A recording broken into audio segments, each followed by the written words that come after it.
there are a lot of questions that Tottenham and Roberto De Zerbi would have to answer. How is he going to get the players together for them to gel? How is he going to formulate a tactical plan for the team to understand and appreciate? Because remember, there are two separate things in buying players, quality players, and then formulating a plan or a tactical plan that the players are going to be comfortable with. Because imagine buying players close to 300 million pounds. Another excuse that we can also give for their shambolic performance is the fact that two of their most skillful players were not in the match squad today, because we realize that Mohammed Kudus has been injured pretty much the whole of last season and into this season. That was the main reason why he also missed the World Cup in the United States, Mexico, and Canada. But another problem that is going to be compounded onto the problem that Tottenham already have is the fact that they've bought Savinho, a left-footed player who plays on the right flank, the same position that Mohammed Kudus plays in. So the question then is that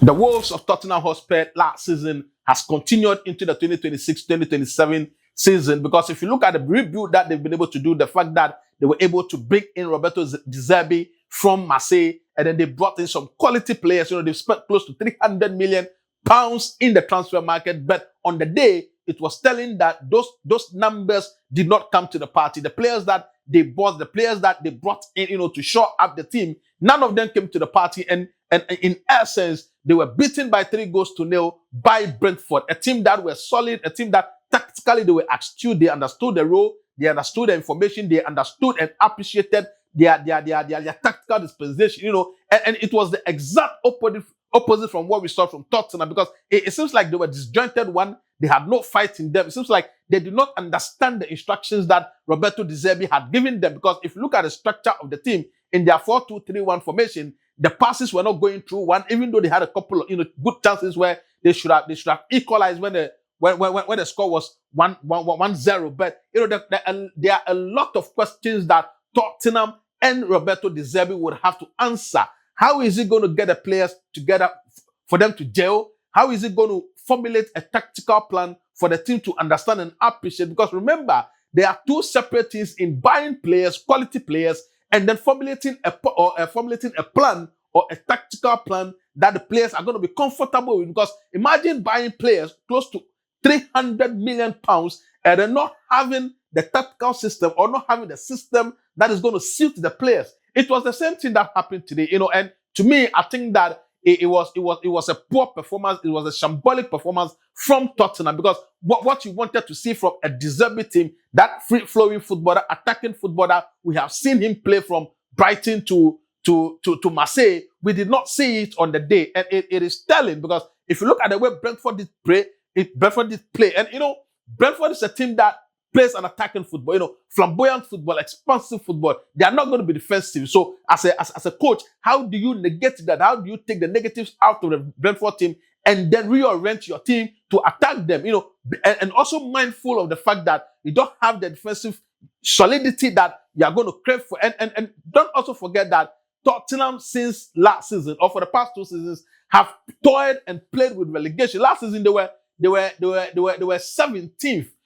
On the league log, to the extent that it was like just a point for them to be relegated, if not because of West Ham's failure to stay up. And to me, I think that there are a lot of questions that would have to be asked of this Tottenham team, especially when Daniel Levy left the team. Teams have not been well for Tottenham. So the question is that is it managerial, or is it at the administrative level, or is it the playing body that is not putting in the effort that they had to put in? Because they've got quality players. They've got players like Sandro Tonelli. They've got players like Sarr. They've got players like Carragher. They've got Richarlison, and these are top-notch players who represent their national team. So for them to not be able to perform against a Brentford side where I thought that at least a draw should have been the best possible outcome, and for them to have been beaten by 3-0 is an indication that they are not ready, and they are not ready for the start of the Premier League,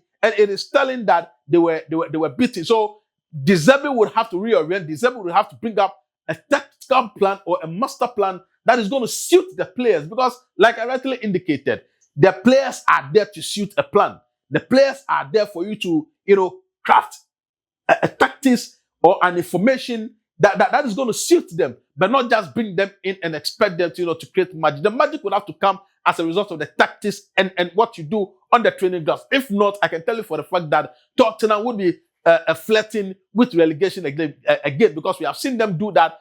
For the past 2 seasons, so it is not beyond them that they would be relegated if care is not taken. So, what do you think? Do you think that the fact that you buy a lot of quality players is enough, or the coach has a say in drafting a master plan or a tactical plan that the players will fit in? Another excuse that we can also give for their shambolic performance is the fact that 2 of their most skillful players were not in the match squad today, because we realize that Mohammed Kudus has been injured pretty much the whole of last season and into this season. That was the main reason why he also missed the World Cup in the United States, Mexico, and Canada. But another problem that is going to be compounded onto the problem that Tottenham already have is the fact that they've bought Savinho, a left-footed player who plays on the right flank, the same position that Mohammed Kudus plays in. So the question then is that, what is the plan for these 2 players? Because they are identical. They love to hold the ball. They love to dribble. They love to drive the ball. They are more identical. So I thought that De Zerbi would have brought in a natural number 10.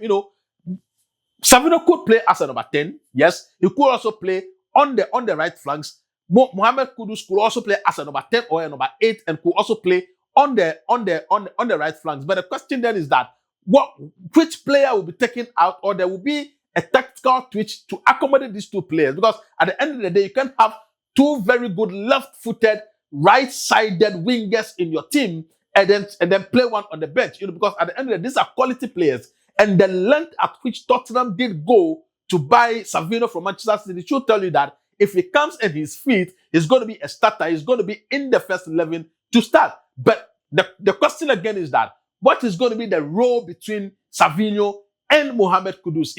Is there going to be a switch in the tactics so that Mohammed Kudus could play as a false 9? But don't also forget that they have 3 quality center forwards. So on what basis would they then play a false 9? Because they've got a Tel, they've got Solanke, they've got a Richarlison. These are 3 top center forwards. So if you have three center forwards in your team, on what basis then do you play Mohammed Kudus as a false 9? Then you would have to reinvent him as a number 10, which he hadn't really played, since he came to the English Premier League from West Ham to Tottenham. So it is a big conundrum. And to be sincere with you, I don't know how Roberto De Zerbi is going to solve that. Do you think you know how Roberto De Zerbi is going to solve the Mohammed Kudus Savinho conundrum? If you know it, just put it in the comment section.